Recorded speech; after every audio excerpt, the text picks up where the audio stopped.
Basically what Edgar was saying, what everybody was saying, the love of God, like all this wouldn't be nothing if it wasn't for God's love. And like no matter what we go through, God's love is still there. And a lot of times we tend to compare God's love with human love because that's all we see most of the time. But God's love is unconditional. Like he doesn't change. He's the same today, yesterday, and forevermore. And so yeah, so this poem is titled He Loves Me. He loves me. He loves me not. He loves me. He loves me not.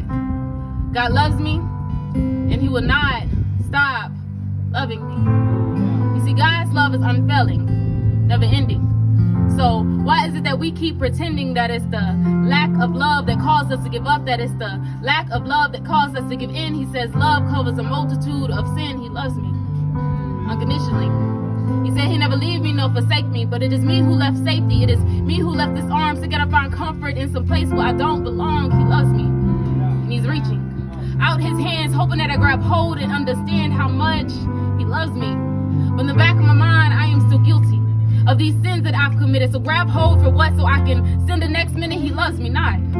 I tend to think that his love stops whenever I'm not praying like I should or reading when I could. You see, I tend to think that his love stops whenever I'm not obeying his word and my vision is blurred. You see, I tend to think that his love stops, so God will not stop loving me.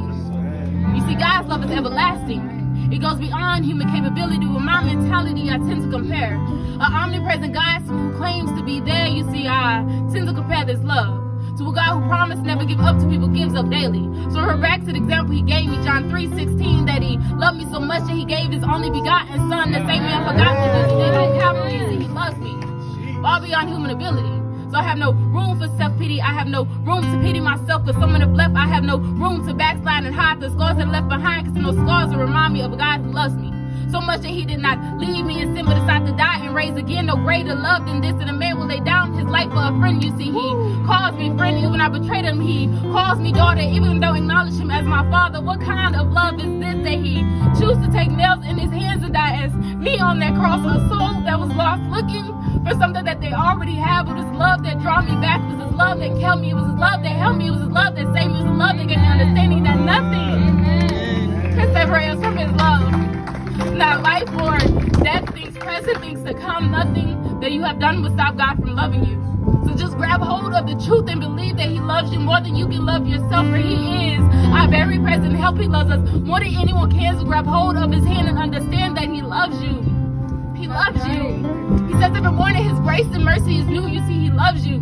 He gives us air to breathe. He makes our heart beat. He lays a path before our feet. He says, ask and we shall receive if undeserving. You see, he loves you.